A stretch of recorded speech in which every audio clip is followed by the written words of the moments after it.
Hello everyone. In this presentation, we will discuss two theories of NMR spectroscopy, deuterium labeling and NMR of fluorine-19 containing compounds. First, let us discuss deuterium labeling. Many times NMR spectra are very complex. There are lines or peaks which are mixed with together, so it is very difficult for a chemist to distinguish between a separate signals of they are the multiplates of the same signal. So there are some techniques available to simplify the NMR spectroscopy, and one such technique is called deuterium labeling. Friends, deuterium is actually NMR active because it is a 1H2. There is a one proton and one neutron, but its magnetic moment is a very smaller, so its absorption occur in a much higher field compared to proton. So though deuterium is NMR active, but if we are studying within the range of proton, we don't get the signal for the deuterium. Second thing, if the deuterium is present in the compound, it cannot coupled with a neighboring proton like two protons coupled with each other. So second point is that it cannot split the neighboring proton signal into n plus 1 number of lines as protons they can. So two things we should remember. Number one, deuterium is NMR active, but we are not getting its signal in the range of proton. Second thing, it it doesn't couple with the neighboring proton. So there is no question of the splitting because of the deuterium. It means that if we introduce, if we displace proton by the deuterium, then gradually, because it is not showing the signal, that's why gradually number of signals and multiplicity because of them is a gradually decreased, and that way we can simplify NMR spectra and later on we can analyze them.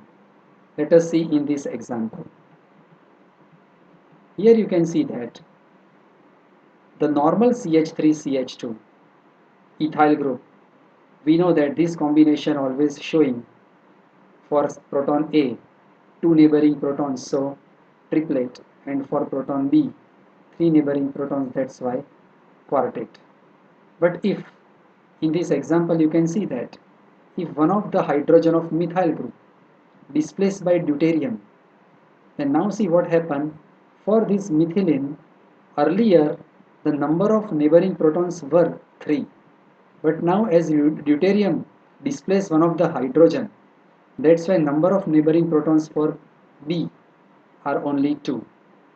So you can see that earlier signal B, its signal was in a form of quartet, but because of one less hydrogen, now it is in a form of triplet. So gradually in this technique, we can actually replace the hydrogen or a proton from the known location by the deuterium, and that way we can simplify the spectra.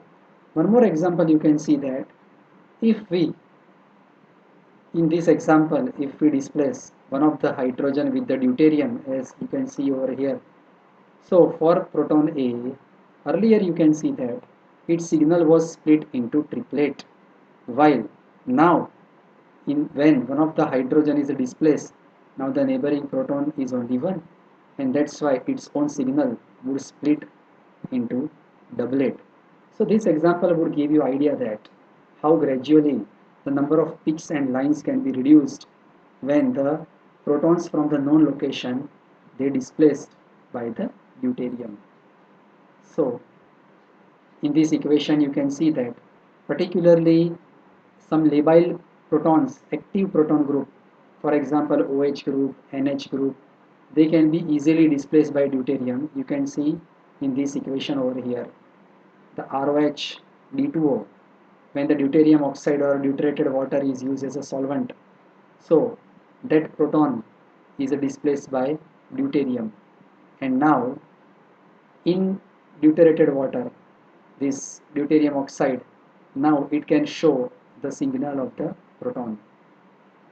So this technique is called deuteration, and it is very widely used technique to identify or to detect the presence of these groups having the labile proton like OH, NH. So to identify them in NMR, this technique is widely used. So if we summarize, deuterium labeling techniques can be helpful in two. Number one, with it we can simplify the complicated NMR spectrum, and also we can know the presence of OH group and NH group. Second theory is NMR of fluorine 19 containing compound. Fluorine is the ninth element of periodic table and its atomic weight is 19.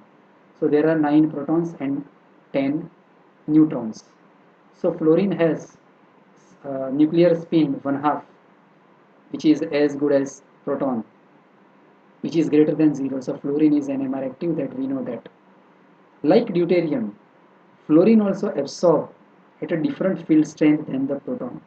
So if you are studying the range within the range of proton, though the fluorine is NMR active and if present in the compound, but we won't get its signal if we are studying in the range of proton or hydrogen. It requires a different setup, different magnetic moment.